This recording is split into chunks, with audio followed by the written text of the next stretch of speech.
Rex Kazadi, vous vivez à l'extérieur, c'est vrai que vous l'avez suivi, on dit, notre gouvernement dit, ce n'est pas qu'en RDC qu'il y a le terrorisme. Est-ce l'excuse aujourd'hui pour le gouvernement, comme disent une certaine opinion, de ne pas faire assez pour combattre le terrorisme?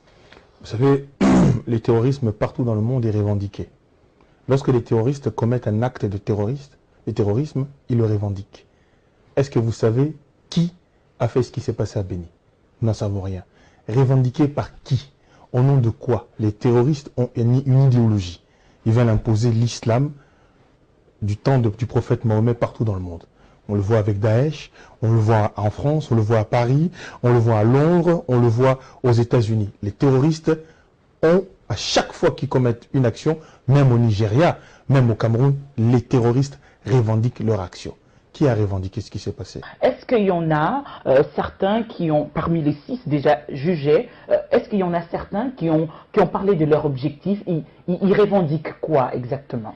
J'ai entendu une théorie chez certains de vos collègues qui disaient que lorsqu'il y a une action terroriste, qu'on définirait une action terroriste par la revendication. C'est complètement faux. Je ne sais pas où ils sont allés ramasser cela. Pas plus tard qu'avant-hier à Moura, au Cameroun, il y a eu une action terroriste. Nous n'avons aucune revendication, mais nous savons très bien qu'il s'agissait de Boko Haram. Donc il y a une signature, on sait bien. Ils frappent pour déstabiliser des États, mais leurs objectifs sont connus d'eux-mêmes. Ils les revendiquent parfois, ils ne les revendiquent pas toujours. Mais l'essentiel pour eux, c'est de déstabiliser, parce qu'après la déstabilisation, ils peuvent instaurer des situations qui profitent à leurs objectifs, qu'ils ne mettent pas à la disposition de monsieur tout le monde. Donc, il y a... À Béni.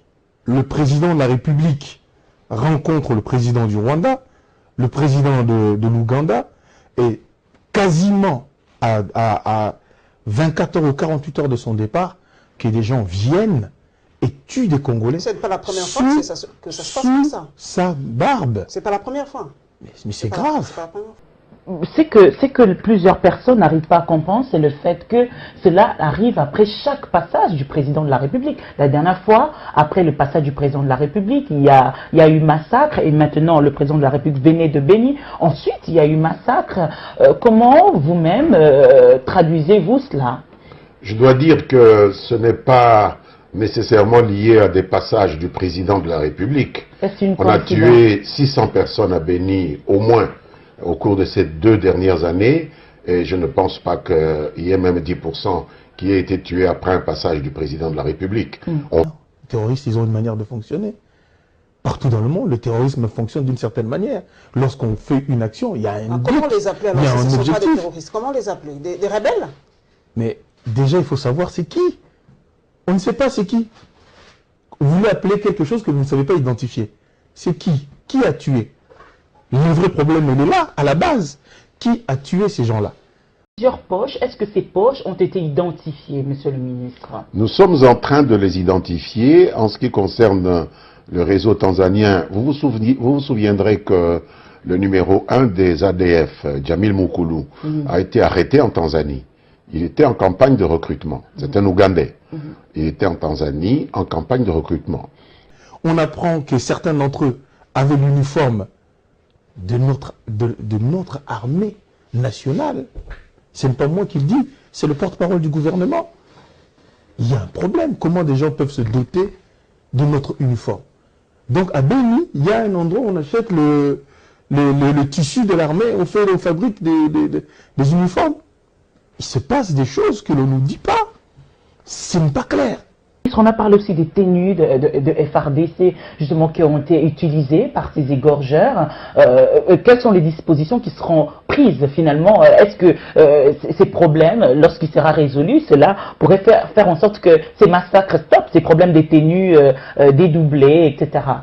Ce que nous savons à propos de ces tenues, de l'interrogatoire de ceux qui sont déjà passés entre les mains des experts de nos services judiciaires militaires, c'est que, ils sont récupérés soit sur les cadavres des militaires qui meurent au combat. Vous savez, nos militaires meurent lorsqu'ils se battent.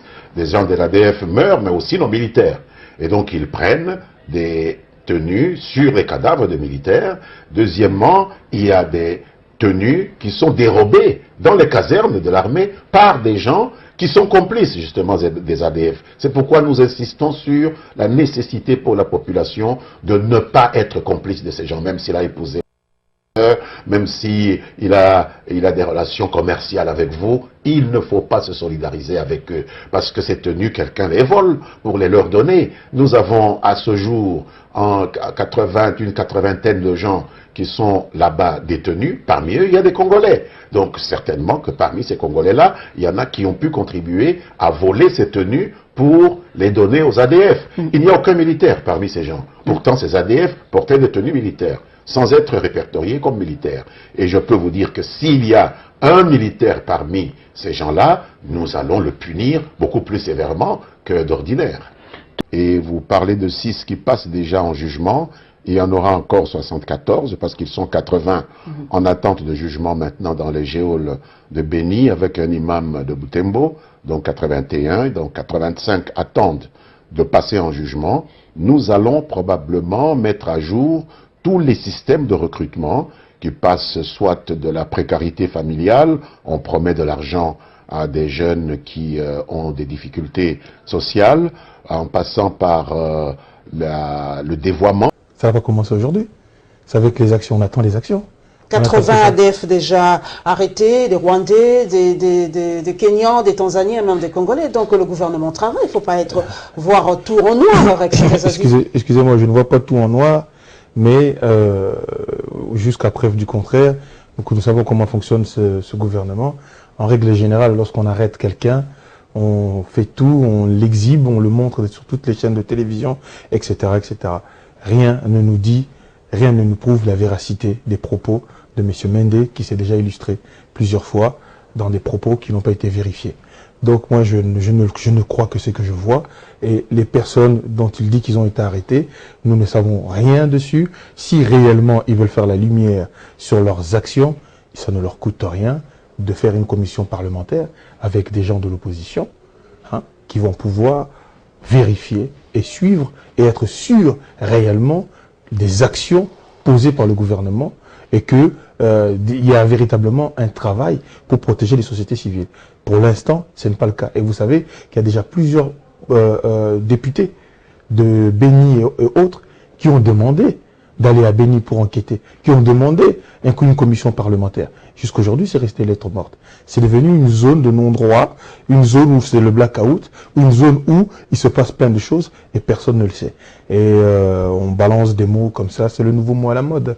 Aujourd'hui, c'est terroriste, bientôt, demain, on ne sait pas ce que ça va être. Donc moi, ce que je vois simplement, c'est qu'il y a des Congolais qui meurent, il y a des gens qui sont payés par le contribuable congolais pour les protéger, et ce n'est pas le cas.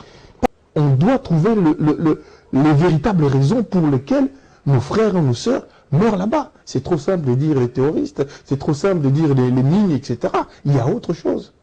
Il y a autre chose. Mais en attendant, lorsque ça se passe devant le président de la République, qui est un signal fort, le responsable, mais c'est un signal extraordinairement fort. Ça veut dire qu'on peut faire ce qu'on veut, même devant le président de la République, il ne se passera rien. La preuve, ils ont nargué le président de la République, ils ont défié le président de la République, et à travers lui, ils ont défié tout le peuple congolais. Et qu'est-ce que nous apportons comme réponse à cette défiance?